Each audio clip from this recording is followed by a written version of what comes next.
Beneath the violet hush of twilight, the desert held its breath, as though the stars themselves were waiting for the secret of one broken woman's heart to be told. The wind whispered through mesquite and sage, carrying with it a sorrow too heavy for words, a silence broken only by the frantic rhythm of bare feet tearing across rock and thorn. Abigail's skin was torn, her breath ragged, her body trembling beneath the weight of betrayal that cut deeper than the stones beneath her soles. A marriage once spoken in promises of devotion had been shattered into fragments of cruelty, and the man who should have been her protector had become the very architect of her undoing. The world had turned against her, yet still she ran, with nothing but the will to survive, the will to grasp at a thread of healing that refused to break. Behind her lay the echo of shattered vows, the sting of whiskey on her husband's breath, and the crushing truth that love, when twisted by greed, can become as sharp as any blade. She had not wept. Her tears had turned to fire inside her chest, flames that urged her onward into the barren stretch of night.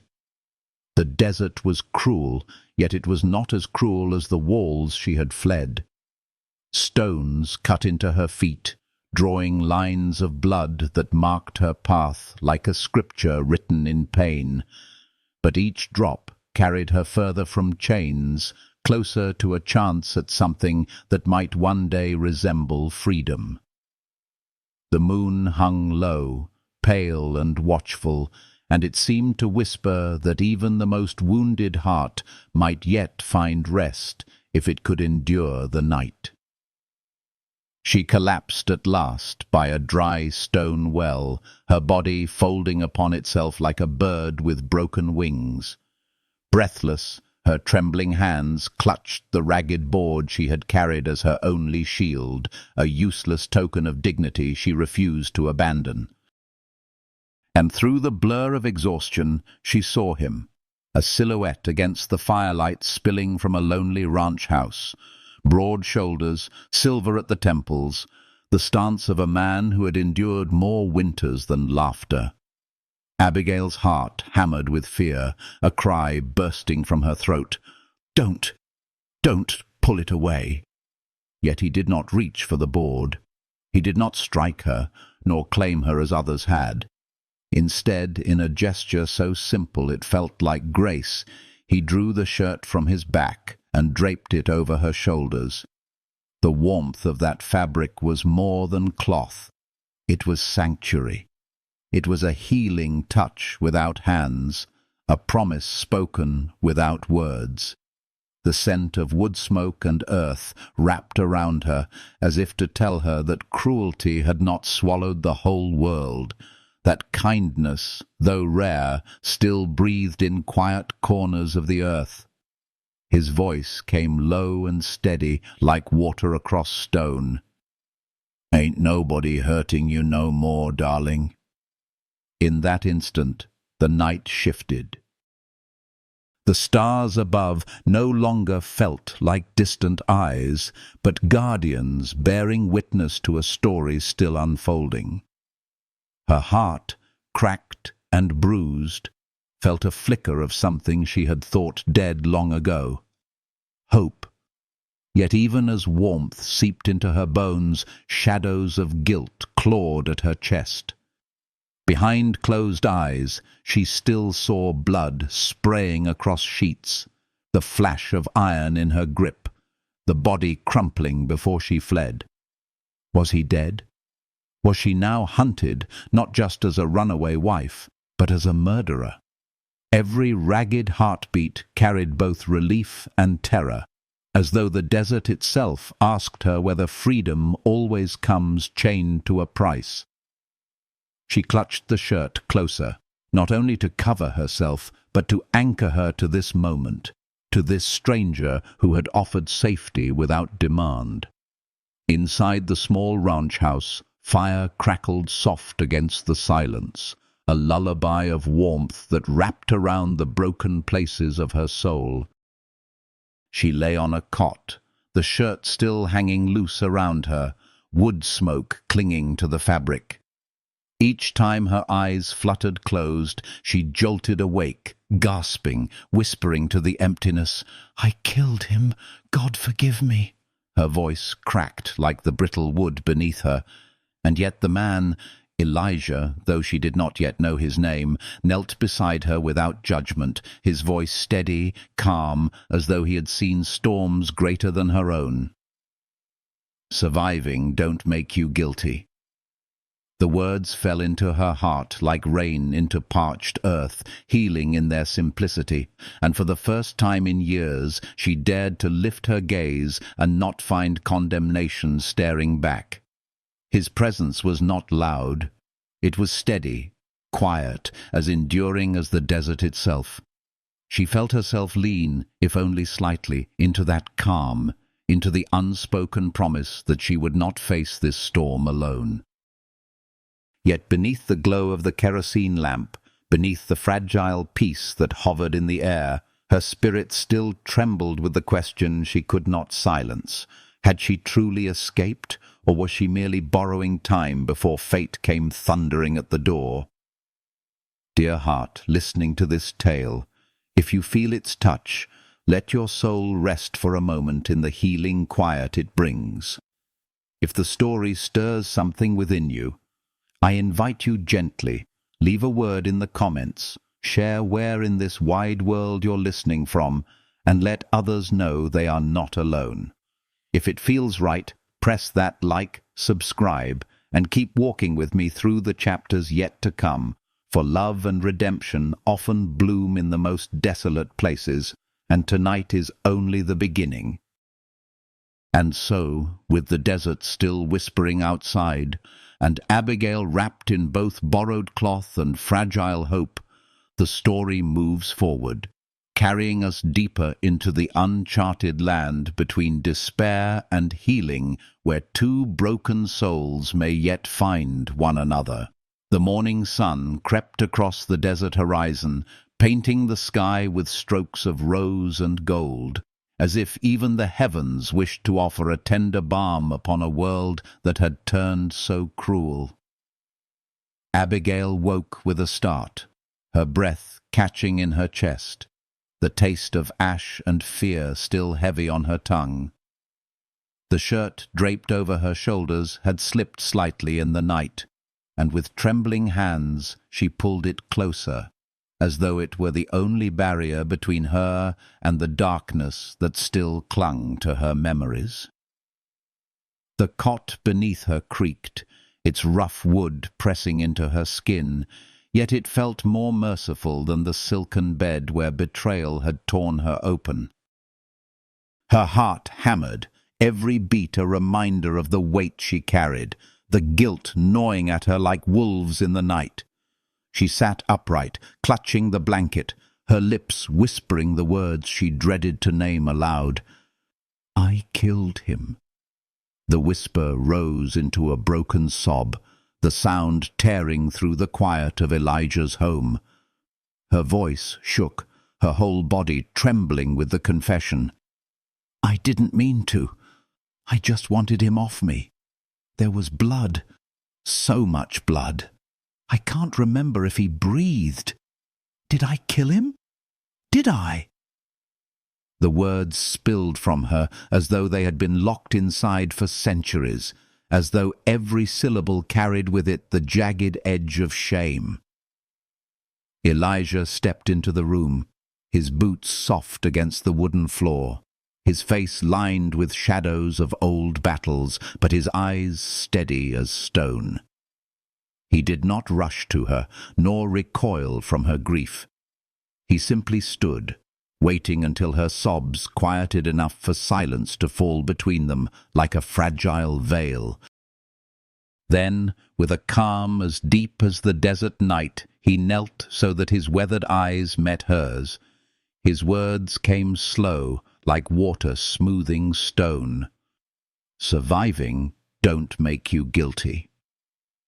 The simplicity of the truth struck her harder than any scripture or judgment could.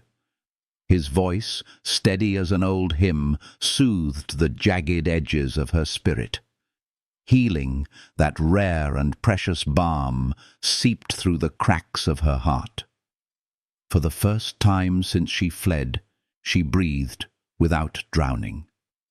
Tears traced her cheeks, not with despair, but with a fragile relief that someone, anyone, saw her not as ruined, not as damned, but as human. She searched his face, expecting anger or disappointment, but there was only patience carved into his features, the patience of a man who had endured storms and chose not to pass them on to others.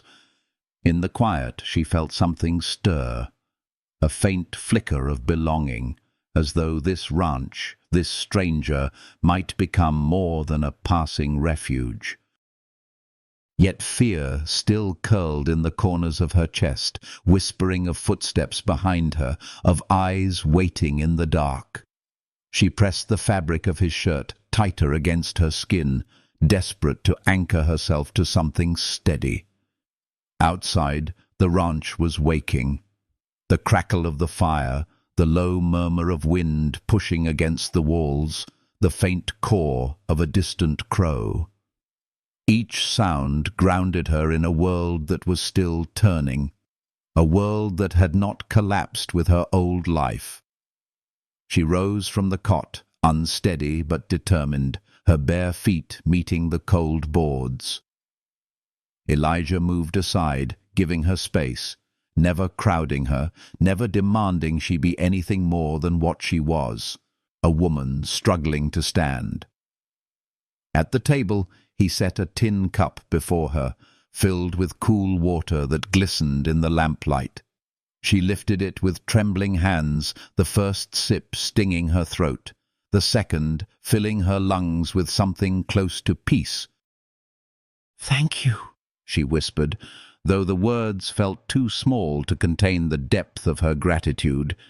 He said nothing in return, only nodded, his silence more healing than any speech. Through the window, light spilled across the dust and mesquite, illuminating the scars of the land, a reminder that even the harshest soil could still give life. Abigail's gaze lingered on that horizon, her chest rising with a breath that felt different, less frantic, more whole. Perhaps there was still a path forward, one not bound by chains of fear, but by the fragile hope that she might begin again. Her heart, though battered, leaned toward this man whose presence calmed storms she had thought eternal. She did not yet call it love, for the word felt too vast, too dangerous. But there was warmth here, a warmth she had believed forever lost. The ranch, with its silence and steady rhythm, offered her a place where scars were not hidden, but carried gently, like stories etched into the body of the earth. But shadows do not fade so easily. Even as Abigail's spirit began to mend, the weight of her past pressed close, whispering of debts unpaid, of vows shattered, of a husband's fury that would not rest. She closed her eyes, clutching the shirt, and let herself sink for a moment into the healing quiet Elijah had given her. Yet deep within, she knew the desert still carried echoes of footsteps, and that soon the fragile peace of this refuge would be tested by the storm she had barely outrun. And so the morning sun climbed higher, casting long shadows across the porch, where fate itself seemed to wait, poised to remind them both that the past does not loosen its grip so easily. The healing had only begun, but the storm was already gathering on the horizon. The air within the ranch grew thick with the quiet of waiting, the kind of silence that carries the weight of storms not yet broken. Abigail lingered by the window, her fingers pressed lightly against the glass, tracing invisible patterns, while her eyes fixed on the endless stretch of sand and shadow beyond. Every breath she drew was a battle between fear and the fragile bloom of healing that had begun to stir within her.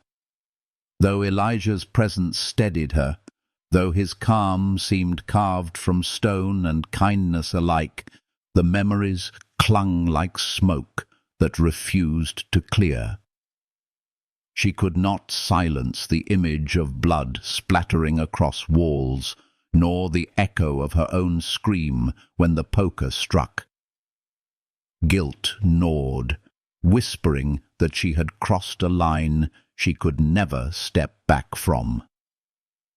Behind her, Elijah moved about the house with the deliberate ease of a man accustomed to solitude. The scrape of wood against the floor, the soft hiss of water poured into a basin, the steady rhythm of boots upon the planks, each sound grounded her in something that felt safer than the silence of her past life. He was not a man of many words, and yet his every motion carried a quiet reassurance. She was not alone any more.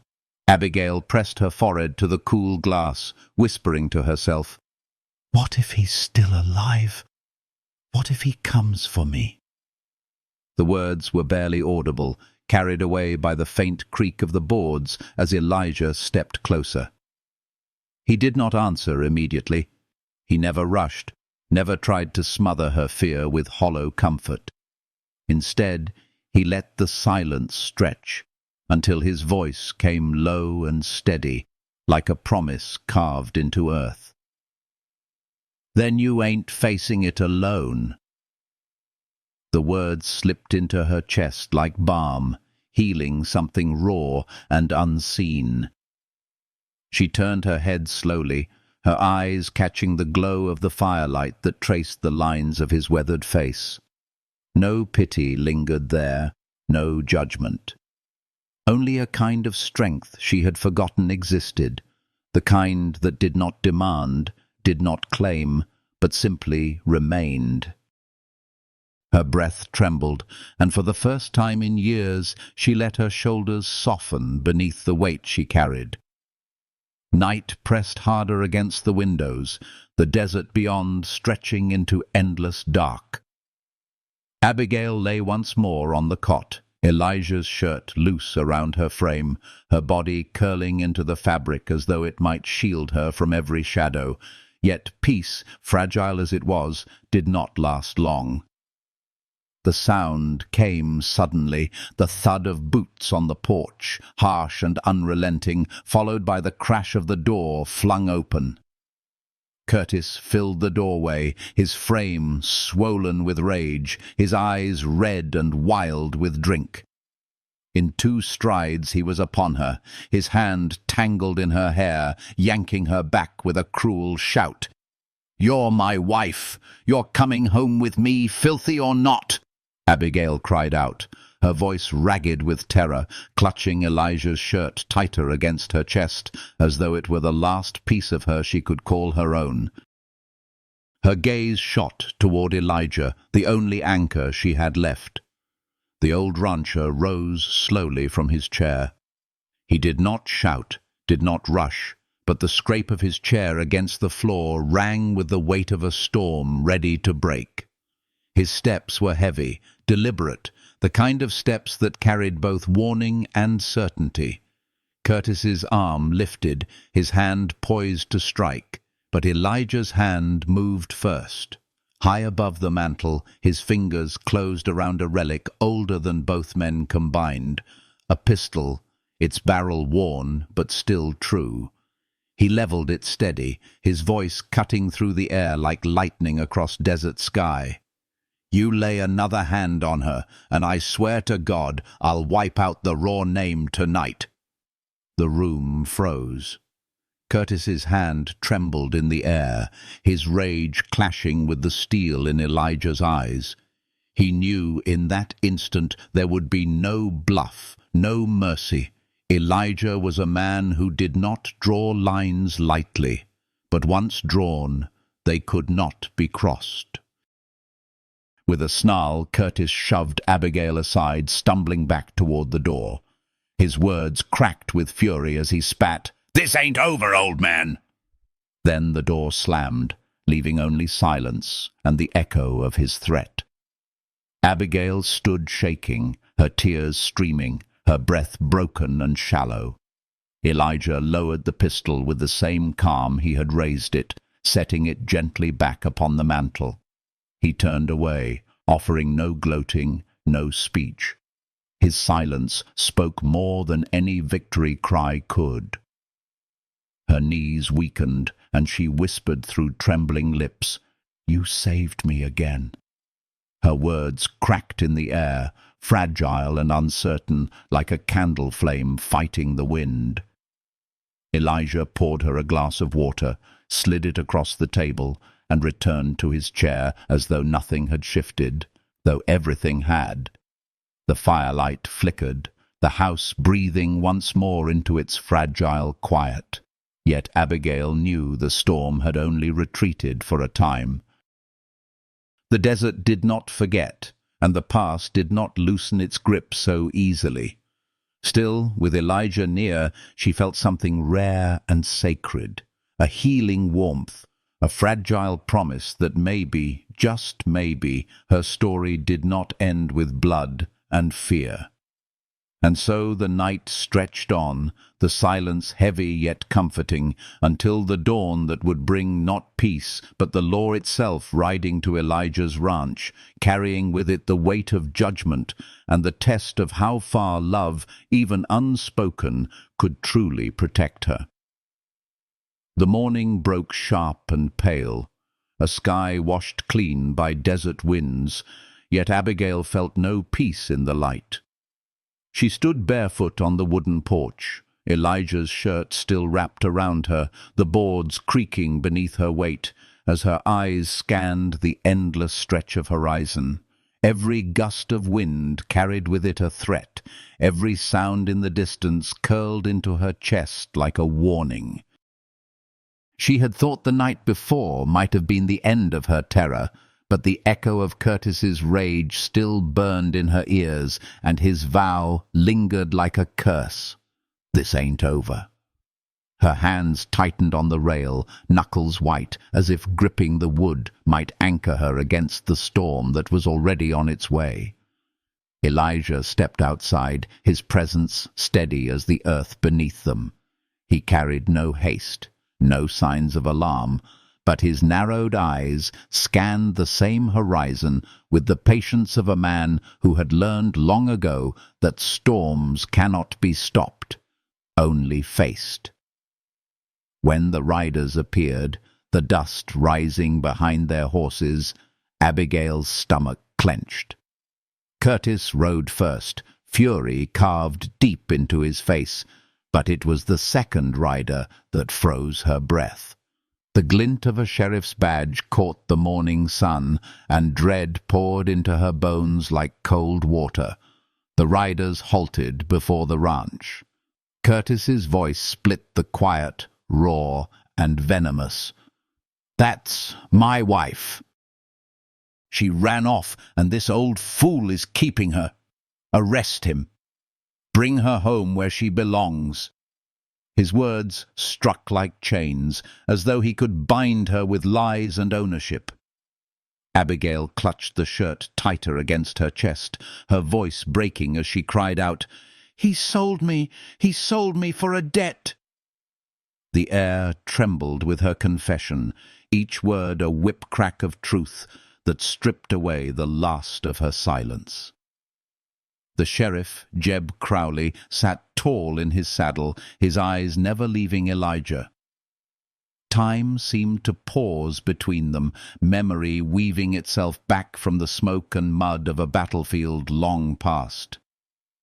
Elijah had dragged Jeb from death's grip at Cold Harbor, and that bond, forged in blood and fire, now stood between Abigail's freedom and her chains. The silence stretched until Jeb spoke, his voice heavy with memory and finality. "I remember who pulled me from the dirt when the Rebs were ready to finish me. That man right there. I owe him my life." And I ain't about to forget it for a drunk who trades his wife for cards." Curtis's face twisted with disbelief, fury trembling in his hands, but Jeb's palm rested on the butt of his revolver, the silent promise of justice clear. His words fell like iron, unyielding. "A man who sells his wife don't own her anymore. Touch her again, and I'll bury you myself." For the first time, Curtis faltered. His bluster cracked, his body shrinking beneath the weight of truth and law. The desert wind caught his coat, carrying away the last fragments of his power. He spat into the dirt, his rage hollow now, before jerking the reins and turning his horse to follow the sheriff's lead. Dust rose in their wake, swallowing them both into the horizon, leaving behind a silence heavy with relief and trembling hope. Abigail's knees weakened, but she did not collapse. She stood taller, the chains that had bound her spirit breaking with every breath. For the first time in years, she was not only a survivor, she was free. Her chest tightened, not with fear, but with something long forgotten, the fragile spark of hope. She turned to Elijah, her eyes shining with tears, not of despair, but of gratitude so deep it left her silent. He returned to his chair without a word, pouring black coffee into a chipped cup, his calm a healing force stronger than any vow. Abigail sat opposite him, her hands folded around the warmth of the tin cup he slid across to her. Steam rose between them, a quiet offering, a communion more sacred than ceremony. She felt the weight of her old life falling away like dust from her skin, though shadows still lingered, whispering that freedom was never so simple. Yet in the glow of the morning, with Elijah's steady presence grounding her, she allowed herself, for one precious moment, to believe. The days that followed unfolded slowly, each hour stitched together with the rhythm of ranch life. Abigail's hands learned the weight of buckets, the rhythm of feeding chickens, the simple grace of stacking firewood. At first, each creak of the porch boards or rider passing in the distance sent fear rushing through her veins, but Elijah's steady silence became a healing balm. He asked nothing of her but presence, demanded no confessions, offered no judgment. In that space, she began to breathe again. Some nights, laughter slipped past her lips, fragile but alive, a sound she thought had been buried with her past. Yet even as she began to mend, fear did not fully release its grip. Curtis's shadow lingered in memory, and the desert wind carried whispers that the past was not finished with her. She lay awake some nights, watching the steady glow of the lamp on Elijah's weathered face, wondering if she was a blessing in his life or a storm he had chosen to shelter. And when the time came that she could no longer bear the thought of bringing danger to the only man who had given her sanctuary, her trembling hands reached for paper, her heart breaking as she wrote words she could hardly bring herself to believe, words of farewell, words of sacrifice. The ink bled with her tears, a promise that she would return only when she was no longer a burden, no longer a danger. She folded the note with care, laid his old shirt beside it, and stepped out into the night once more. The desert swallowed her figure, and Elijah, finding only the note come morning, sat in silence with the shirt across his lap. His weathered hands clutched the fabric as though holding something far more than cloth. His voice, no louder than the wind, carried a truth too deep for the world to hear. She came to me with nothing, and somehow left me with everything. And in that silence the story did not end. For absence carries its own kind of presence, and love, even unspoken, lingers like the desert wind, endless, healing, eternal. The days turned into weeks, the ranch carrying on in its quiet rhythm, but the absence within its walls was louder than the howl of coyotes at night.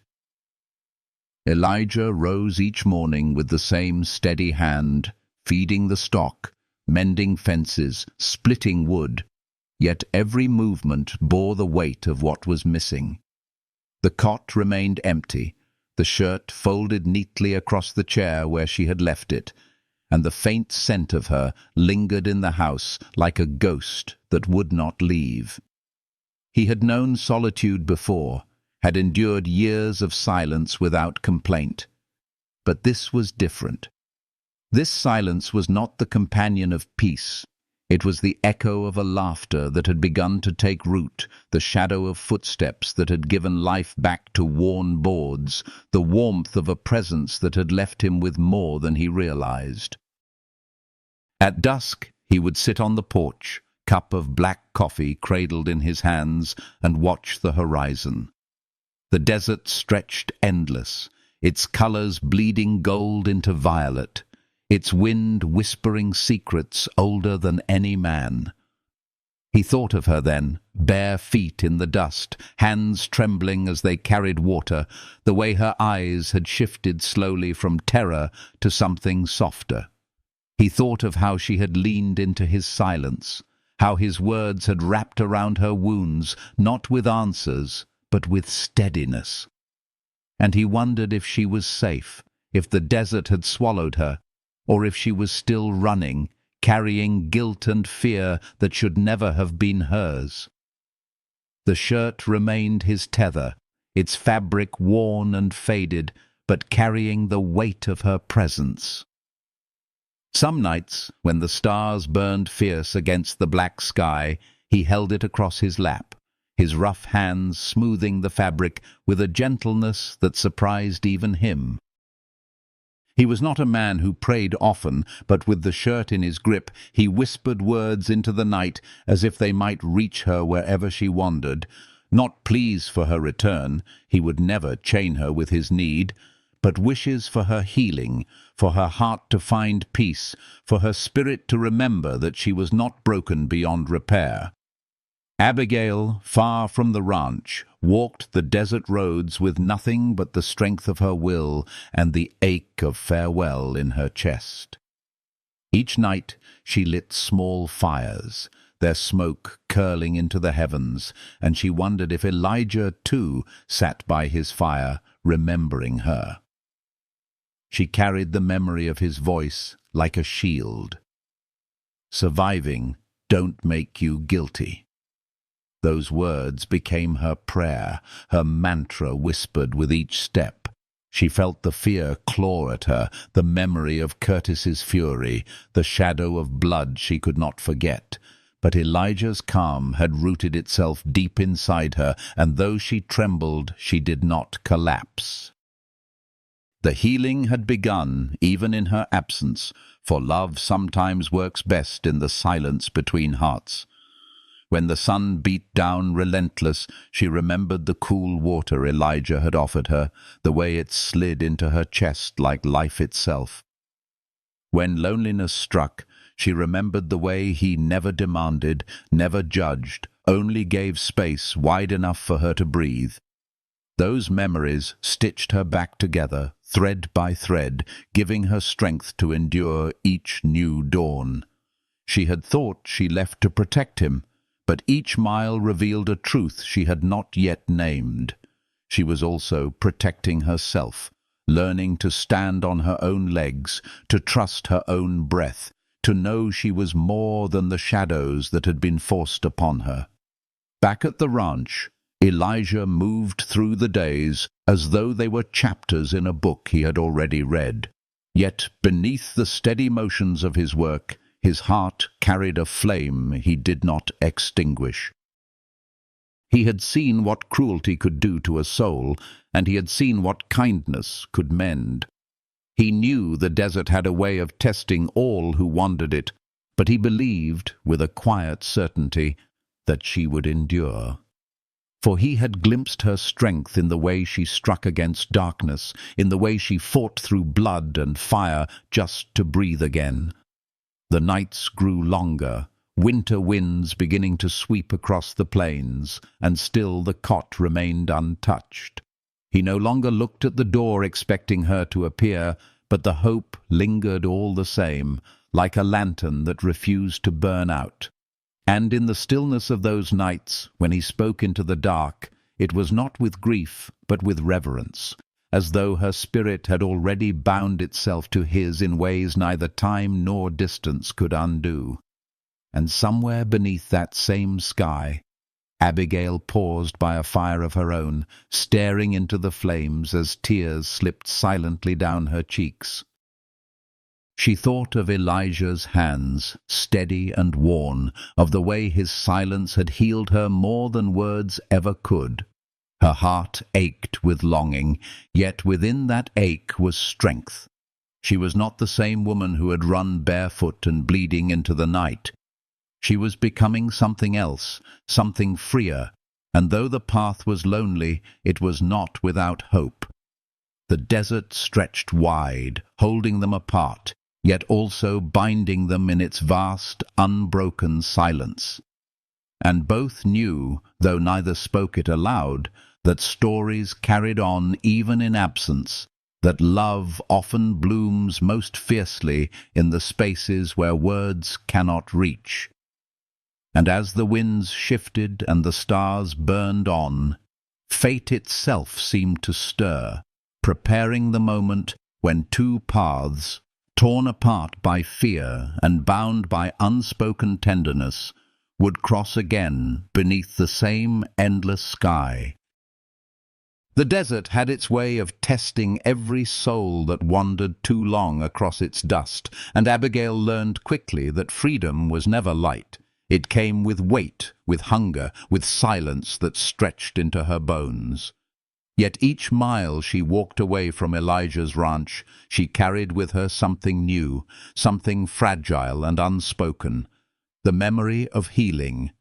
His words echoed in her chest like a steady drumbeat. Surviving don't make you guilty. A truth she repeated to herself whenever shadows of guilt and fear clawed at her mind. At night, when the wind whispered cruel reminders, she wrapped herself in that memory, letting it soften her breathing, letting it carry her into sleep that no longer ended in screams. Her journey led her to towns where the clamor of voices felt like knives, where curious eyes lingered too long on a woman walking alone. She kept her head lowered, hands trembling whenever laughter grew too sharp, but within her heart a spark held steady. She no longer belonged to chains or bargains. She was not someone's possession. She was learning slowly and painfully to belong to herself. And in the quiet hours, when she sat beneath the stars with only the embers of her fire for company, she found herself whispering Elijah's name, not as a prayer for rescue, but as a tether to strength. For in his silence she had found the courage to begin her own. Elijah, back at the ranch, lived each day in his unshaken rhythm. He rose with the dawn, worked the land, cared for the animals, yet within the stillness of his solitude his heart was not the same as it once had been. He carried her absence like a scar beneath his shirt, invisible to the world yet unhealed. The shirt she had left behind lay folded across the chair, and some evenings, when the loneliness grew sharp, he held it in his hands, as though the fabric itself carried her spirit. He did not chase her, for he understood that some journeys cannot be interrupted. Healing is not a gift given by another's hand, it is a fire that must be kindled within. And so he waited, not with expectation, but with faith. The ranch grew quieter without her footsteps, and yet, in the strange way grief turns into grace, her absence became a presence of its own. He found her in the laughter of the creek, in the soft light of dawn painting the fields, in the way silence filled the rooms, not with emptiness, but with memory. He found her in the moments he surprised himself, pausing in his work to look toward the horizon, wondering if she too was staring at the same line of sky. Abigail's hands grew rough with work as she earned her way in small places, mending clothes, scrubbing floors, trading labor for food. She bore the whispers, endured the stares, yet beneath it all, she discovered a strength that had been buried beneath years of cruelty. She was not just surviving now, she was beginning to live. On certain nights, in safe corners she carved out for herself, she even laughed, though the sound startled her when it rose, as if she did not recognize her own voice. Healing was not sudden. It was slow, like water wearing down stone, but with each breath, each sunrise she met alone yet unbroken, she carried herself further into freedom. Still, her heart did not forget. When the wind turned cold and the nights grew long, she thought of Elijah's fire, of his voice steady as mountains, of the way he looked at her without judgment, without demand. That memory did not chain her. It did not pull her backward. It guided her forward, a compass pointing her toward the truth that love, when it is real, does not bind, it releases. His silence had been a shelter, but more than that, it had been a gift, the space to discover who she was beyond fear. At the ranch, Elijah felt the same truth mirrored in his own way. He did not try to name what had grown between them, for some loves are not born of words, but of presence, carved out in the quiet when two broken lives touch and find a gentleness they never knew existed. And though the nights were lonely, he did not curse them. He knew absence could shape a soul as much as closeness. He knew her journey was still being written, and that no force, not even love, could rush what time alone must heal. But fate has a way of circling back, of drawing together paths that try to drift apart. As Abigail walked further from the pain of her past, as Elijah settled deeper into his silent waiting, the desert itself seemed to whisper of a meeting yet to come. The winds carried her name, the horizon stretched between them like a promise, and somewhere beneath the stars, both hearts, though distant, beat in the same rhythm, steady, searching, unbroken. And so, as the days turned into months and the story of their lives continued to unfurl, both knew in some quiet corner of their souls that healing had not been given in vain. The desert was not an ending, it was a passage, and every passage, no matter how long, carries the chance of return. The desert seasons shifted with a patience all its own, trading the sting of heat for the sharp bite of wind. Abigail felt each change deep within her, as though the land itself mirrored the long healing of her soul. She had wandered through towns that looked at her with suspicion, through nights that tested her courage, through mornings where hunger gnawed at her ribs. And yet she had not broken.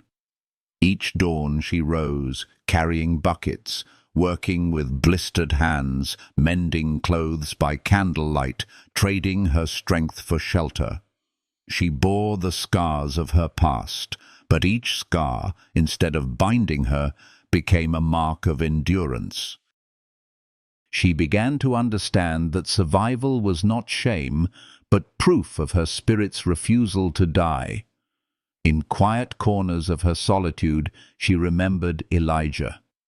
His silence had been more healing than any sermon, his gaze steadier than any fortress.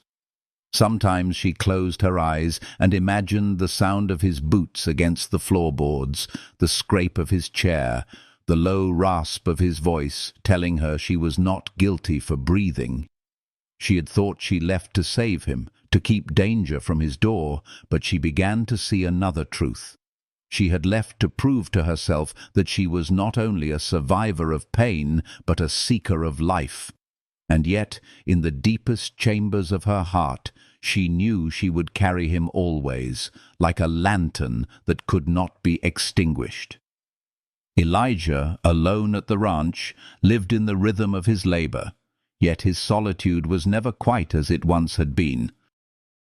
The air still carried her memory, the way she looked at him across the table, fragile yet fierce, the way her laughter had slipped into the quiet like the return of spring after a long frost.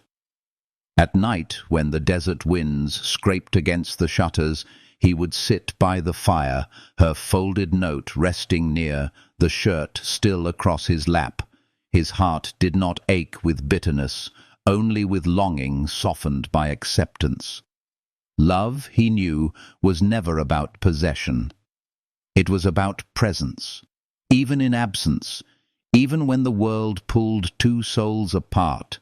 If the bond was true, it endured. There were days when riders passed in the distance, dust trailing behind them, and Elijah would glance up, half expecting her figure to appear at the edge of the horizon. But when no one came, he did not despair. He carried on, mending fences, splitting wood, watching the sky blaze with colors that reminded him of her spirit, wounded yet beautiful, fragile yet enduring.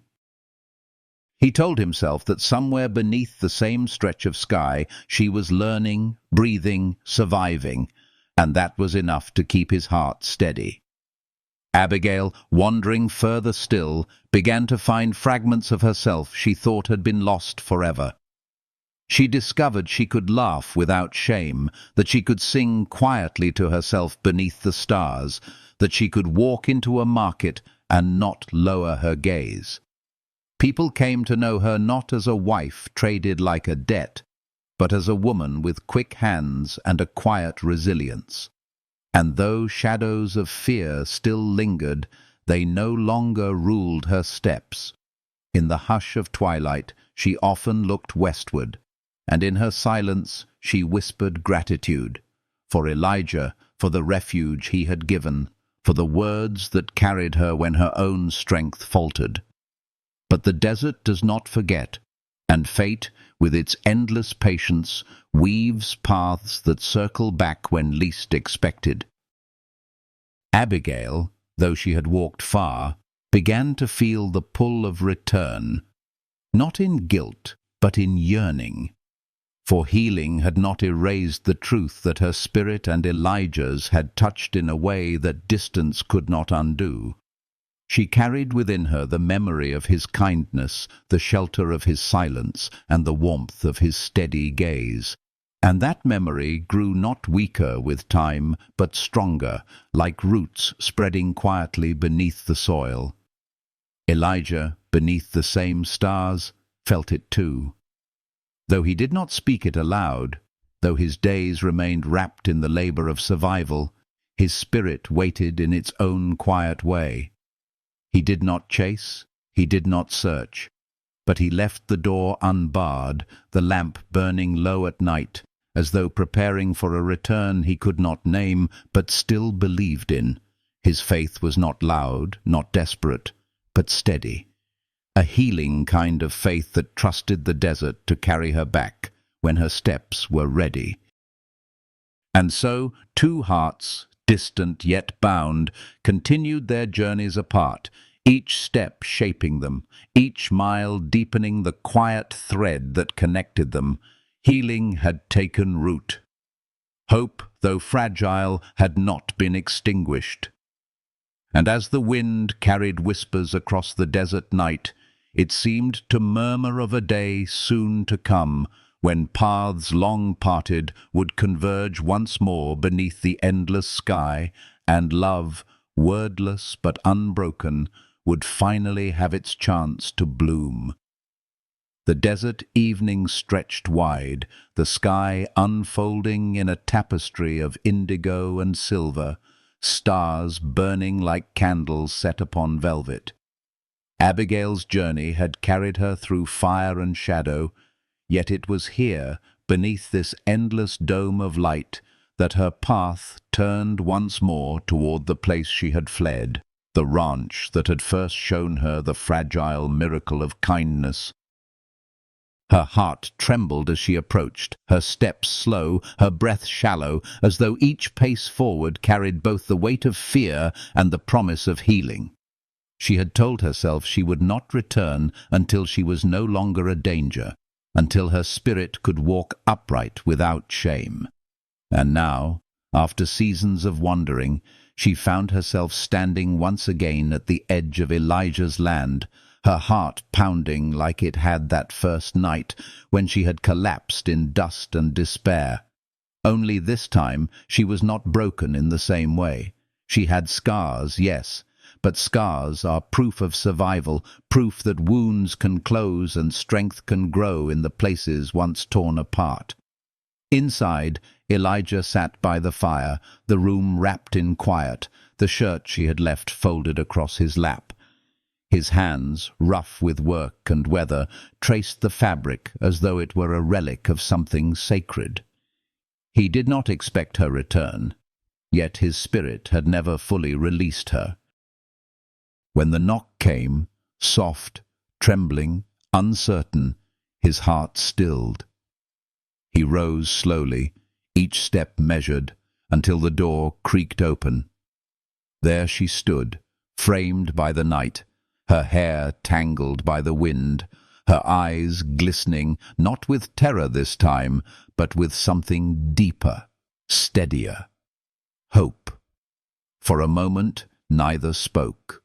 The silence carried everything words could not. Abigail clutched the edge of her shawl, her voice fragile but unshaken. "I thought I had to leave to protect you, but all I found was that I carried you with me everywhere I went, and I don't want to run any more." Tears blurred her vision, yet her shoulders did not collapse beneath them. She stood tall, a woman remade by suffering but not defined by it. Elijah's eyes softened, the firelight catching the silver at his temples, the quiet strength etched into his face. He did not rush forward, did not smother her with embraces or questions. Instead, he stepped aside, his voice low, steady, the same voice that had once told her she was not guilty for surviving. "Then come in, Abigail. You're home." The word home struck her like a prayer answered. She stepped inside, the warmth of the fire washing over her, the scent of wood smoke filling her lungs. The shirt still rested on the chair where she had left it, untouched, waiting. She reached for it with trembling hands, her fingers brushing the fabric, as though reclaiming a piece of herself she had thought forever lost. Her tears fell freely now, not of despair, but of release, of a heart at last allowed to rest. Elijah poured a cup of water and set it before her, just as he had on the first night. And in that simple act, she felt the truth of love that does not demand but gives, love that heals by presence rather than possession. Days unfolded gently. Abigail no longer trembled at every sound outside. She walked the porch with steady steps, carried buckets with hands that no longer shook, laughed softly at the chickens scattering around her feet. The nights no longer suffocated her with nightmares. Instead, she found sleep in the steady rhythm of Elijah's breathing, in the soft glow of lamplight that painted the walls with warmth.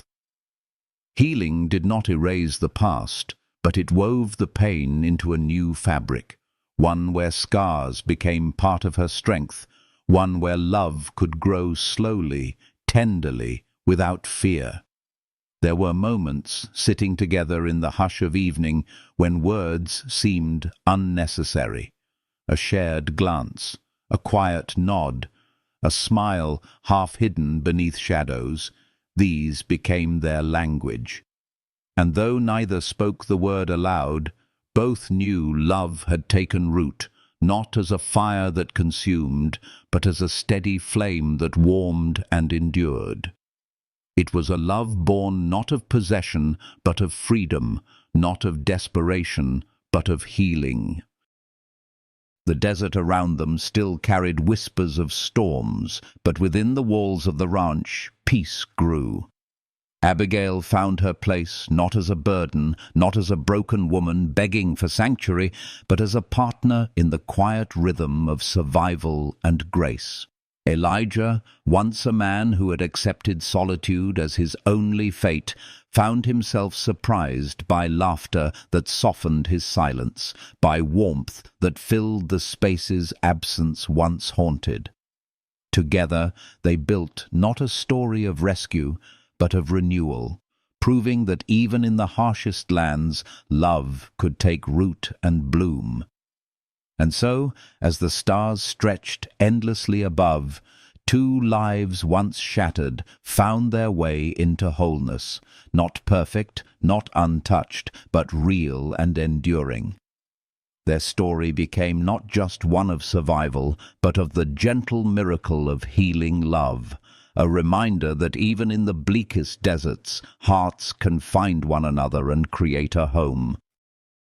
If this story touched your spirit, if you felt even a flicker of warmth or healing in these words, I invite you to let it linger by sharing your thoughts below. Leave a comment, tell me where you're listening from, what hour of the day finds you here. Press the like if your heart whispered yes along the way, and subscribe if you wish to walk with me through more stories where love, grace, and healing breathe life into the silence. Your voice, your presence makes this journey fuller, and I would be grateful to have you here for what comes next. ChatGPT can make mistakes. Check important info.